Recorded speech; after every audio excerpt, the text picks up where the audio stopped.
Boa noite, meus queridos irmãos, a graça e a paz do Senhor. Que é o pastor Gilvaldo e nós estamos aqui na Escola Bíblica Discipuladora da Pibáguia, a primeira igreja batista em Aguiarnópolis. Nós estamos já há algum tempo estudando aí juntos sobre os livros do Antigo Testamento e nós estamos estudando ele de forma panorâmica, ou seja, tendo aquela visão assim de longe, observando o formato, observando os detalhes como um todo de cada livro, né?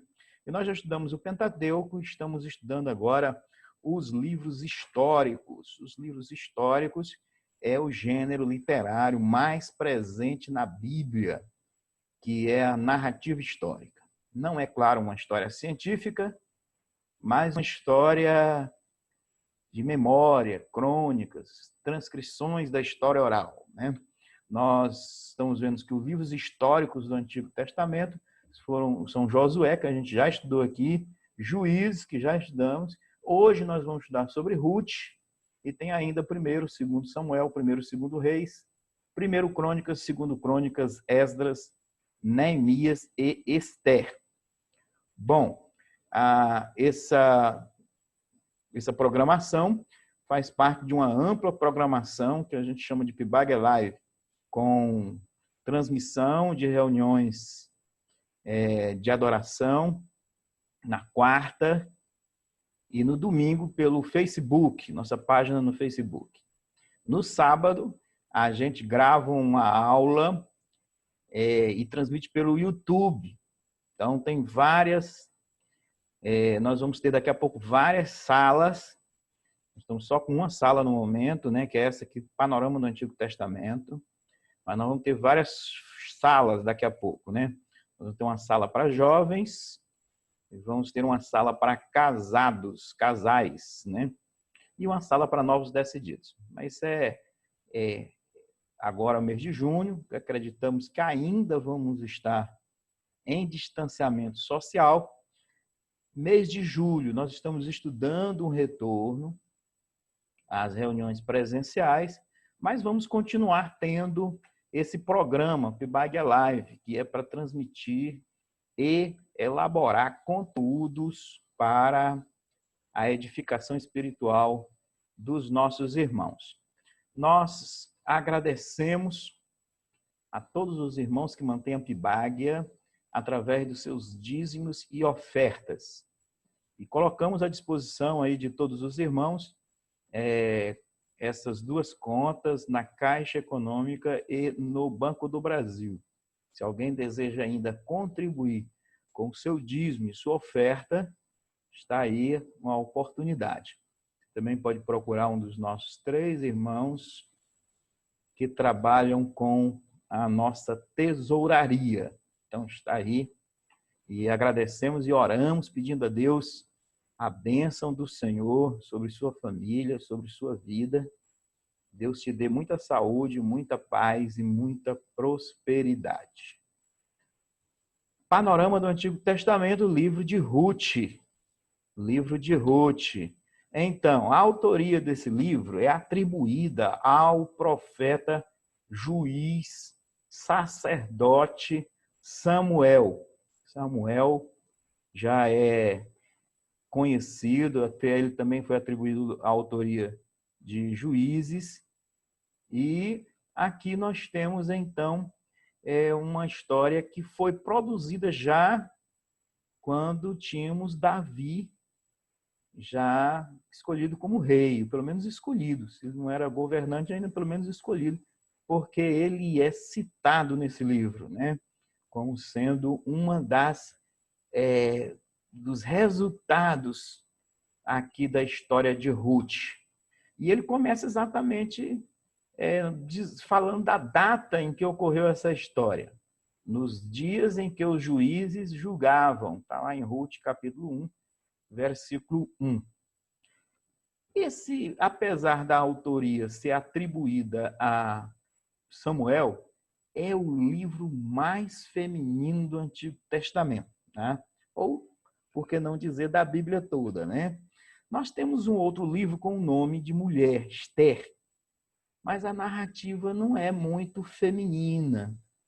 Tá? Parece muito uma pessoa, um homem contando a história de uma mulher. Tem um outro livro sobre uma mulher, né? Que é o livro que Salomão escreveu para a mulher amada, lá o livro de Cantares. Mas esse tem uma história bem feminina realmente, né? Por isso que nós estamos aí com esses slides, tudo aí rosinha, o que já é uma coisa meio machista, né? De dizer que rosa é feminino. Mas vamos lá. Muito bem. É uma história que começa numa crise. Você está aí imaginando que nós estamos numa crise nos dias de hoje? Pois bem, o contexto é parecido. Crise. Crise em Judá. E aí ela tem essa mobilização. Galera vai para Moabe, uma família peregrina de Judá para Moabe, e depois vai ter que retornar de Moabe para Judá. Bom, Judá é uma região, nome de uma região. Então, não é o nome de uma cidade, é o nome de uma região. Como se fosse assim, o estado de Tocantins, Maranhão, né? Então, Judá é uma região, uma tribo de Israel. O nome Judá significa louvor. A família que nós estamos falando aqui morava na cidade de Belém, né, que é um nome composto, duas palavras, dois nomes em hebraico, Bet, que quer dizer casa, e Lehem, que quer dizer pão. Né? Então, Casa do Pão, o nome que significa Belém, Casa do Pão. Mas, na época aqui do livro de Ruth, né, mais ou menos aí uns 11 anos que nós vamos tratar nessa história, faltou pão na casa do pão, né? Então, uma frasezinha que ficou aí marcada, bem interessante, né? Crise, faltou pão, teve fome em Judá. Você já passou por uma crise? O que é que mais é necessário na época de crise? Olha, tem uma frase, nós estamos vendo uma crise, né? E essa frase é interessante. Tem assim, em época de crise, tem gente que chora e tem outros que vendem lenço para o cara que chora, né? Pois bem, tem gente que se desespera na hora da crise. Sabe o que é uma das coisas mais importantes na hora da crise? Manter a calma. Manter a calma. Eu tenho uma regra muito fácil sobre crise. A minha regra é o seguinte: o que não pode ser resolvido, resolvido já está. Tá? Então, eu não tenho muito por costume desesperar por conta de crise, não. Sossega, calma. Não tem nada melhor do que o tempo para nos ajudar a enfrentar as crises, né? As crises. Então, Deus criou esse negócio maravilhoso chamado tempo para nos ajudar a passar a crise. Então, não se desespere, tá? Mas a família desse rapazinho aqui, chamado Elimelec, não aguentou a crise, se desesperou e o que eles fizeram? Vamos mudar. Tem gente que atribui a crise ao lugar. Já viu gente mudando de igreja, de denominação? Não, que essa igreja aqui e tal. Aí muda. Ele acha que mudando de lugar se livra dos problemas, né? Se livra dos problemas. E aí faz como o Tiririca. O Tiririca disse assim: tentei fugir de mim mesmo, mas para onde eu ia, eu estava. E aí não dá certo, né? Então, não é sempre que mudar de lugar resolve uma crise. Essa família quis resolver sua crise assim: vamos mudar, vamos sair desse lugar. Esse lugar é que está amaldiçoado, né? O problema é esse lugar, o problema é essa casa do pão aqui, que não tem pão, né? Vamos mudar. Então, às vezes não é isso, não tem nada a ver. O problema não é o lugar, o problema não é nem você, nem ninguém. É uma questão do tempo. É tempo de crise. Eclesiastes diz que há tempos diferentes sobre a face da terra, né? Então, nós temos que ter paciência e colocar a nossa ansiedade diante de Deus, nossa ansiedade diante de Deus nessas épocas de crise, né? Nessas épocas de crise. Então, meu amado, Elimeleque, olha como é que é contraditório. O nome dele quer dizer Deus é o meu rei. Deus é o meu rei. Era o significado do nome de Elimeleque. A mãe dessa família chamava-se Noemi, que significa uma mulher bonita, graciosa. Os filhos, o primogênito chamava-se Mahlon, que quer dizer doença, e o segundo chamava-se Quilion, que quer dizer fragilidade. Quem bota o nome dos filhos, um nome desse, doença e fragilidade? Lembremos que essa é uma narrativa no estilo das narrativas hebraicas, judaicas, né? Então, essas narrativas, elas nem sempre têm os nomes assim históricos reais, né? O pessoal gosta de atribuir nome, o significado com a experiência da vida, né? Então, na verdade, Malon não quer dizer que o nome do carinha fosse esse aqui mesmo, não, tá? Provavelmente esse nome foi atribuído por causa da experiência que essa família estava vivendo, quer na ocasião do nascimento do rapaz, quer durante a vida do rapaz, né? Esses nomes são interessantes. Agora pense o seguinte, gente, foi uma vida atribulada, né? Porque nome doença do filho mais velho e fragilidade do segundo filho. Veja, um casal maravilhoso, com nomes muito positivos e significativos, começa a ter experiências terríveis, de maneira que os filhos levam nomes horríveis. Tem muitas famílias assim, começam bem, têm ricas experiências, mas depois começa, na hora das crises, o pessoal começa a perder o rumo. Cuidado então, meu amado, minha amada. Cuidado para não perder o rumo e não virar uma família peregrina, uma família afastada, uma família longe da casa do Pai, longe da casa de Deus, né? Muita gente vivendo assim, longe do Senhor. E aí só colecionando experiências. Ele acha que não, vai melhorar porque nós vamos mudar, não quero mais saber de Deus, não quero mais saber dessas coisas. E aí o sol que vem é doença e fragilidade. Doença e fragilidade.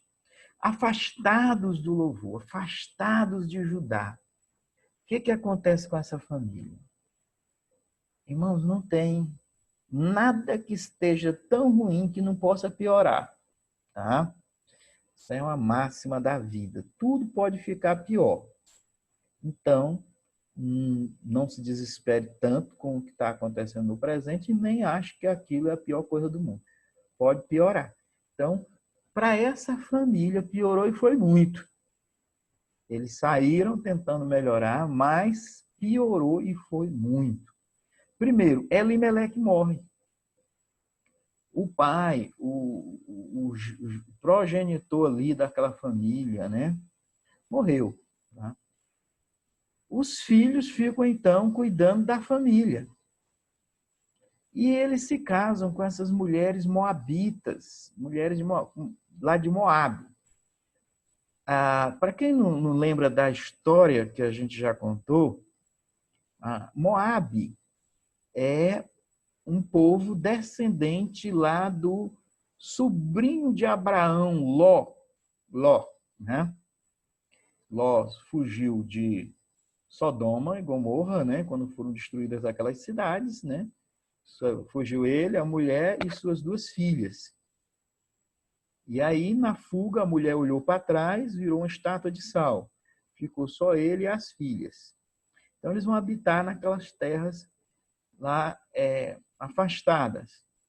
E aí, as filhas embebedam o pai, né? Têm relações sexuais com o pai para terem filhos, porque elas estavam na iminência assim de não vamos casar, não vamos ter filhos. Então, vamos providenciar uma coisa aqui doméstica. Então, na verdade, ali é um abuso ao contrário, né? Não foi o pai que abusou das filhas, mas as filhas que abusaram dos pais. E daquela relação, uma relação incestuosa, é que nasce essa nação moabita. Então, nesse momento aqui dos juízes, os moabitas não criam tantos problemas, né? Inclusive, os judeus vão fazer uma certa amizade aí. Mas, para frente, né, de acordo com o que Deus tinha já prevenido o povo de Deus sobre os moabitas, eles vão dar muito trabalho. Quando a gente está estudando agora o livro de Neemias nos nossos cursos de domingo, lá um dos principais adversários dos judeus serão os moabitas. Bom, então os carinhas casam lá com 2 mulheres. Um casou com Orfã, quer dizer, dar as costas, e outra casou com Ruth, quer dizer, amiga. Olha só, né? Um nome bom aqui no meio da história, né? Mas, antes de melhorar qualquer coisa, as coisas pioram mais ainda. Olha como é que essas questões, né? Às vezes, uma coisa, antes de melhorar, tem que piorar um pouquinho. Tá? Às vezes, para a pessoa sair do fundo do poço, às vezes ele tem que ainda entrar mais fundo um pouquinho. Só quando o cara bate os pés lá no fundo do poço, é que ele começa a achar que não tem mais saída ali para baixo. Então, ele começa a olhar para cima. Então, muitas vezes, antes de melhorar, as coisas ainda pioram mais um pouquinho. Então, bote seu joelho no chão aí, ore, peça a Deus por misericórdia e graça para você aguentar, às vezes, o sofrimento, porque, às vezes, antes de melhorar, vai piorar um pouquinho. E o que é que piorou? Os filhos da Noemi morrem, tá? O Malom e o Quilion, né? Por um lado, tudo é ruim, né? Mas morreu a doença e morreu a fragilidade. Tá? Começa aí uma nova etapa nessa vida. Então, Noemi chama ali aquelas suas noras e diz, olha, vocês são jovens, podem se casar de novo, ter outras famílias, então vou despedir vocês, né? Eu vou ficar aqui com a minha vida de viúva. O que é a vida de viúva? A vida de viúva era muito difícil naquele tempo, porque não tinha aposentadoria, essa previdência, essa pensão que nós temos hoje. Às vezes as pessoas não dão muito valor para as coisas até perdê-las, né? Mais ou menos assim, o cara chega assim num espaço, aí tem uma coluna lá. Aí ele diz, essa coluna é muito feia, ela me atrapalha demais, toda vez que eu passo por aqui, né, eu falta esbarrar nela, então eu vou tirar essa coluna daqui. Aí ele tira a coluna, sabe o que é que acontece? Cai o telhado. Aquela coluna é que sustentava o telhado, sustentava o teto da casa. Então, às vezes, a gente tem que pensar bem. Antes de tirar uma coisa, a gente tem que saber por que botaram ela lá. O Brasil discutiu muito aí esse negócio de reforma da Previdência. Vamos tirar, vamos tirar, vamos tirar. E tiraram um monte de direitos. Daqui uns tempos, quando começarmos a ter problema com isso, nós vamos lembrar, eita, por que está tendo esse problema? É porque fizeram a reforma da Previdência naquele tempo. Ó. Quer dizer, tiraram uma coluna, né? Então, a Previdência é muito importante, né? na época de Noemi não tinha. E as viúvas passavam muito mal porque não tinha como cuidar delas. Elas iam para a mendicância, iam para a prostituição, uns entravam na vida religiosa, que era a única forma de viver, né? Uma espécie de umas freiras daquele tempo, né? E muitas viviam mesmo na profunda miséria, assistidas aí pela caridade de uns e outros. A vida daquela mulher, Noemi, que o nome significa mulher bonita, cheia da graça, graciosa, a vida da mulher cheia de graça se transformou numa desgraça. Né? A palavra aqui significando que não tem graça, que não tem essa qualidade maravilhosa que Deus dá para a gente na hora da crise. Né? Então, ela estava aí dizendo, realmente agora acabou tudo, meu marido morreu, meus filhos morreram, despediu as suas noras, né? Até para não ter mais obrigação com elas, e disse, vou curtir minha desgraça sozinho. O que eu vou fazer? Meus irmãos, às vezes tem gente que só lembra das coisas de Deus quando realmente está em grande desgraça, né? Quando as coisas já não têm mais nenhum sentido. Então tá lá Noemi. O que eu vou fazer? Eu vou voltar para ajudar, vou voltar lá para a tribo do louvor, né? Vou voltar. Ela fez como filho pródigo, lá da história que Jesus contou. Obviamente, ela nunca esperava ter nada lá. Simplesmente eu vou voltar porque foi uma escolha errada. Vivia aí nós vivíamos uma família e tínhamos uma orientação, mas acabou tudo. Agora mudou, não tenho mais marido, não tenho mais filhos. Eu posso até tomar uma decisão e essa decisão vai ser tomada. Eu vou voltar para Judá. Pois bem, é importante que a gente tome decisões, reconheça, às vezes, erros que foram tomados e mude, né? Se você está nessa encruzilhada hoje, ótimo tempo hoje para você voltar atrás, né? Mudar e retornar para a casa de Deus. Não tenha se afastado do Senhor, não. Pior coisa que tem, né? Vai resolver meus problemas? Ela não tinha nenhuma expectativa disso. Simplesmente, ela estava lá numa terra estrangeira, vivendo a sua viuvez. Voltasse para ajudar de novo, ia continuar sendo viúva. Voltasse para ajudar de novo, ela ia continuar pobre, ela ia continuar realmente aí sem nada. Né? Bom, órfã vira as costas, como o nome dela já diz, dar as costas, ela virou as costas e deixou ali a sua sogra. Lamento, sogrinha, mas vou cuidar da minha vida. Tchau, benção, foi embora. Já Ruth se torna mais amiga ainda. Um dos versos mais bonitos de amizade está aqui em Ruth, capítulo 1, versos 16 e 17. Disse, porém, Ruth, não me instes para que te abandone e deixe de seguir-te, porque aonde quer que tu fores, irei eu, e onde quer que pousares, ali pousarei eu. O teu povo é o meu povo, e o teu Deus é o meu Deus. Onde quer que morreres, morrerei eu, e ali serei sepultada. Faça-me assim o Senhor, e outro tanto, se outra coisa que não seja a morte me separar de ti. Que lindo, né? Que lindo, né? Se nós fôssemos daquele outro ramo religioso, nós diríamos aqui, oh glória, né? Aleluia. Então, Ruth declarou aqui a sua fidelidade. Amizade é isso, é fidelidade. Olha, tá ruim, mas eu tô contigo. Se melhorar, eu tô contigo. Tá bom, tô contigo, é amigo. Tá? Faça sim, meu Deus, com todos os irmãos que tenham uns amigos sinceros, fiéis, né? Que tenham, inclusive, essa conversão a Deus, né? Teu Deus é o meu Deus. Que maravilha, né? Glória a Deus, que maravilha realmente. Que decisão maravilhosa essa de Ruth. Qual era a expectativa de Ruth? Nenhuma.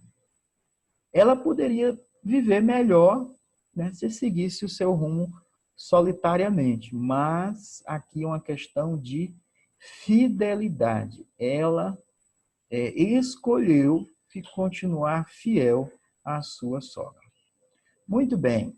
E Noemi? Noemi disse assim, olha, minha vida não vai ser boa não, tá? Meu nome agora nem vai ser mais Noemi. Meu nome vai ser Mara, que quer dizer o quê? Amargura. Vida amargurada. O nome é bonito, mas o significado não presta não, tá bom? Vida amargurada. Tá? Ruth 1:20, Noemi diz, tem essa declaração, meu nome, esse é um livro bem interessante, sim, se você olhar os significados dos nomes. Tem gente que lê a Bíblia e vai passando, nem presta atenção nesses detalhes. Os significados dos nomes é a história desse livro de Ruth. Então, meu nome vai ser Mara, vida amargurada. Meus amados, meus queridos, tem tanta gente assim, né? Vida amargurada, vida amargurada. Como é que está a sua vida? Aí a história da vida é só com morte, doença, fragilidade, fome, fragilidade, doença, morte. Ah, meus queridos, nós temos, cada lugar do Brasil tem seu ponto fraco, né? Aqui na nossa cidade, nós temos um ponto terrível, que é, sim, quase toda família tem alguma história trágica nessa família. Uma morte prematura, uma doença severa, né? Uma fragilidade, pessoas que faliram várias vezes, passaram fome. Então, realmente uma vida amargurada. Uma vida amargurada. Se você tem vivido assim, você está vivendo igual Noemi. Uma vida amargurada. Agora, eu quero te chamar a atenção para uma coisa. Amargurado ou não, Noemi tomou uma decisão. Eu vou voltar para a casa de Deus. Eu vou voltar para a tribo do louvor. Vou voltar para ajudar. Não vou viver afastado do meu povo, não. Não vou viver afastado do meu Deus, não. Minha vida pode estar terrível, mas eu não vou me afastar, deixar isso me afastar de Deus. Uma vida amargurada, meus queridos, pode ser transformada. Quando elas voltaram lá para ajudar, lá para a casa do pão Belém, eles encontraram lá um rapaz, já provavelmente uma certa idade, né, chamado Boaz. Olha o que significa o nome Boaz. Força. Força. Eita, né? A vida amargurada encontra a força. Essa vida terrível de Noemi encontra alguém que é forte. Mas o forte tem ainda algo mais a oferecer. A graça, né? Os versículos bonitos é Ruth 2:12, quando ele diz para ele, na realidade, ele se apaixona por Ruth, Boaz, né? Ela está lá coletando, quer ver? O povo judeu é assim, por mais que tenha crise entre os judeus, mas eles têm os mecanismos que, se aplicados corretamente, dão essa proteção social diante dos infortúnios da vida, né? Por exemplo, eu posso ter a minha terra e ter uma plantação e posso ter a minha colheita e isso, então, me dá a minha riqueza. Mas tem muita gente que não tem isso. Então, tem um mecanismo de proteção que significa o seguinte: você está colhendo aqui a sua lavoura, não é permitido, só é permitido você pegar do pé. O que cair no chão, você não pode pegar, tem que deixar para aqueles pobres que não têm terra, não sem terra, as famílias realmente mendigantes, que quiserem, podem ir lá, depois que você passou e colheu, né? Claro que nem todo mundo fazia isso, tem uns mãos de vaca que não deixavam um grão para trás, né? Já Boaz era um homem forte, mas era um homem bom, que aí ele dá instrução para os seus trabalhadores, olha, não só não peguem o que está no chão, como deixem cair aí, pode deixar cair, que é para esse pessoal aí, pobre, pegar, né? Logo, na verdade, ele estava de olho na Ruth, e ele viu lá, quem é essa moça aí? De quem ela é, né? Na realidade, ele viu que ela não podia casar com ela, né? Porque ela era de outra situação. Mas ele foi generoso, né? Ele olhou para ela, ele quis, ele até desejou ela, mas ele não podia casar com ela. Mas mesmo sem prover aos seus interesses, ele foi generoso. Disse, não, pode deixar ela colher aí o que ela quiser. Pode deixar ela colher o que ela quiser, tá? Então, realmente, ele foi gracioso para com Ruth. Foi interessante isso aí, né? Ela achou graça aos olhos de Boaz, né? E ele ficou realmente ali apaixonado, mas foi também bondoso. Mesmo, no primeiro momento, ele pensou que não, que era uma paixão impossível, né? Mas ele disse, não, então vou ser pelo menos bondoso com essa mocinha. Mas aí, meus queridos, tem uma outra previsão na lei que é interessante, né? Os judeus têm essa questão. Então, não é só a questão de, por exemplo, a pessoa ficou viúva, né? Mas tem um filho, o filho vai cuidar da mãe. Acontece que tinha mulheres jovens que perdiam o marido sem ter filhos. E aí tinha tem um princípio na lei chamado levirato, que quer dizer o seguinte, que um parente próximo, um irmão, né, um primo, um sobrinho, alguém que vá lá e assuma aquela moça como sua esposa, né, e faça filhos nela para que seja contado como do que faleceu, descendente do que faleceu, e essa viúva não fique desamparada, né? Então, a lei, ela procura esse princípio de remissão, de livramento, de recuperação dessa família, dessa viúva, para que ela tivesse um amparo, né? Não só um amparo financeiro, mas também um amparo emocional, de ter um filho, de cuidar aí, de ter uma família, né? Muito bem. Aí, no caso de Ruth e de Boaz, Boaz até queria atender e remir a Ruth, mas ele não era o prioritário, né? Tinha alguém que tinha uma proximidade maior em termos de laços sanguíneos, físicos, para ter o direito de remir a Ruth. Então, é até interessante que é um dos poucos lugares da Bíblia que fala assim, fulano, né? Não tem o nome dessa pessoa aí na Bíblia, mas fala do fulano. Então, fulano, né? Então, era a pessoa que tinha o direito de remir Ruth, por esse princípio do levirato. Ele até tinha interesse, não em Ruth, mas ele tinha interesse nas terras que pertenceram a Elimeleque, que era o sogro de Ruth, né? Mas, quando falou que tinha que assumir não só as terras, mas tinha que assumir a Ruth, a Noemi, todo mundo, né? Aí o cara pulou fora, disse, não, não quero não. Então, pela lei, quem podia remir Ruth, não pôde ou não quis remir Ruth. Então, havia até um ato simbólico, quem quisesse renunciar tinha que tirar o sapato. E aí o fulano lá da Bíblia tira o sapato e renuncia o seu direito de remir a Ruth. E aí é que entra então Boaz, que não era quem devia remir Ruth, mas remiu, mas resgatou. Trouxe Ruth da viuvez para uma vida familiar.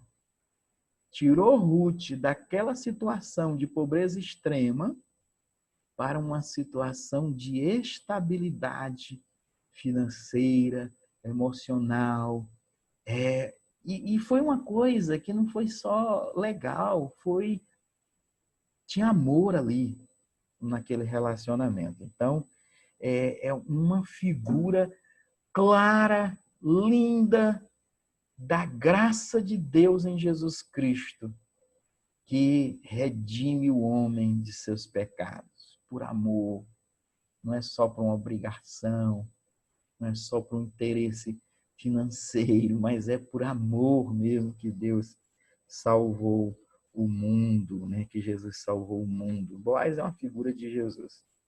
A família remida esquece a doença que é Malom, esquece a fragilidade que é Quilion, esquece a amargura que é Mara, e eles têm um filho chamado Obed, cujo significado é obediência. Glória a Deus, que maravilha, né? A família redimida, a família remida. Esquece a doença, esquece a fragilidade, esquece a amargura e nasce a obediência. Você está achando impossível isso acontecer com você, com sua família? Está achando impossível? Deus é poderoso, Ele é forte, Ele é Boaz. Deus é gracioso para fazer isso e muito mais em nossas vidas. Glória a Deus. Tá? Aleluia. Nasce ali a esperança também, porque de Ruth vem Obed, Obed vem Jessé, de Jessé vem Davi. Davi vai ser o rei do qual vai descender Jesus. Que maravilha, né? Aliás, observando até dar um estudo, a genealogia de Jesus. Tem um monte de mulheres lá que não deveriam estar lá, mas Deus é maravilhoso, né? Entrou na genealogia de Jesus Tamar, que também entrou para esse princípio do levirato. Judá não era o marido de Tamar, né?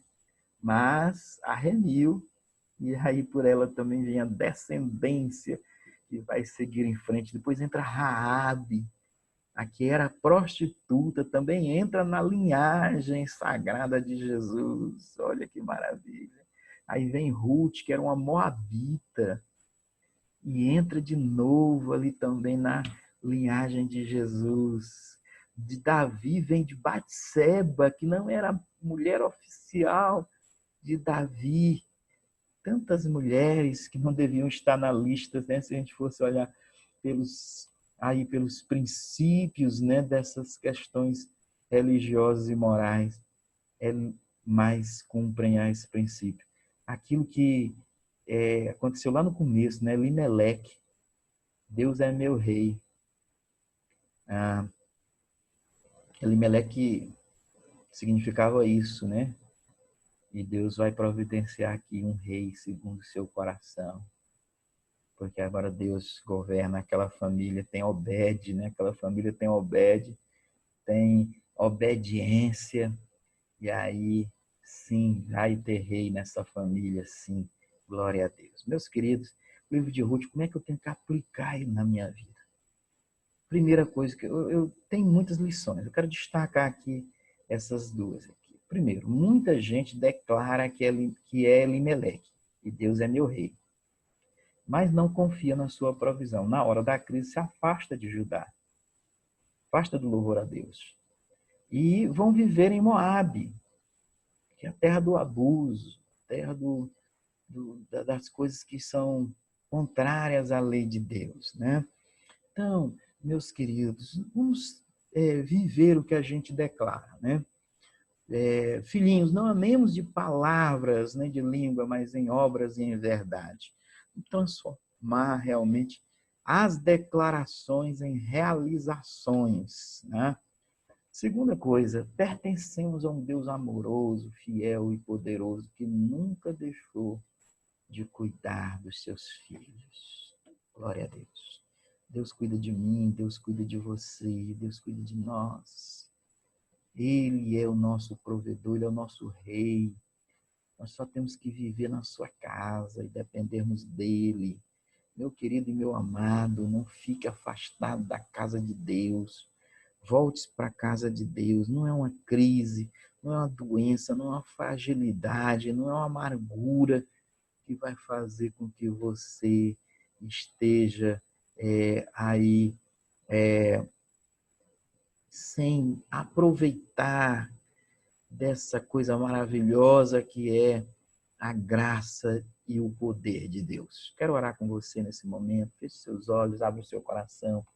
Meu Deus e meu Pai, essa família, ó Deus, tão sofrida, às vezes tão maltratada, tem, ó Deus, sentido, ó Deus, tantas coisas, tem sofrido tantas coisas. Eu coloco nas tuas mãos, ó Deus, a vida dessa família peregrina. E entrego, ó Deus, ela nas tuas mãos para que o Senhor, ó Deus, a abençoe poderosamente. O Senhor que é o nosso resgatador, o Senhor que é o nosso remidor, o Senhor, ó Deus, que é poderoso, o Senhor que é bondoso, é gracioso. Entra com providência, meu Deus, nessa família. E ainda que estejamos em crise, mas pelo poder e a graça do Senhor, nós venhamos a chegar, ó Deus, à vitória final, ao momento final, à hora em que nós estamos, ó Deus, estaremos colhendo os frutos maravilhosos que o Senhor vai providenciar em nossa vida. Elimeleque saiu de Judá porque estava tendo fome. Mas quando Ruth voltou, estava tendo uma colheita. Porque o Senhor é bom. O Senhor reduz o tempo da miséria. O Senhor reduz o tempo da tribulação. Então, nesse instante, meu Pai, eu quero te pedir exatamente isso. Abrevia o tempo da tribulação por amor aos teus filhos. Abrevia, meu Deus. Tem misericórdia dessa crise. O Senhor nos abrevia o tempo e possa nos fazer, meu Deus e meu Pai, possa nos fazer experimentar um tempo feliz em que a graça do Senhor atua em nossas vidas, como foi a vida de Ruth quando ela se casou com Boaz. Que a graça poderosa do Senhor nos alcance e assim possamos gerar obediência em nossa família. Nos livra do mal, meu Deus, e nos protege, nos guie. É a nossa oração em nome de Jesus Cristo.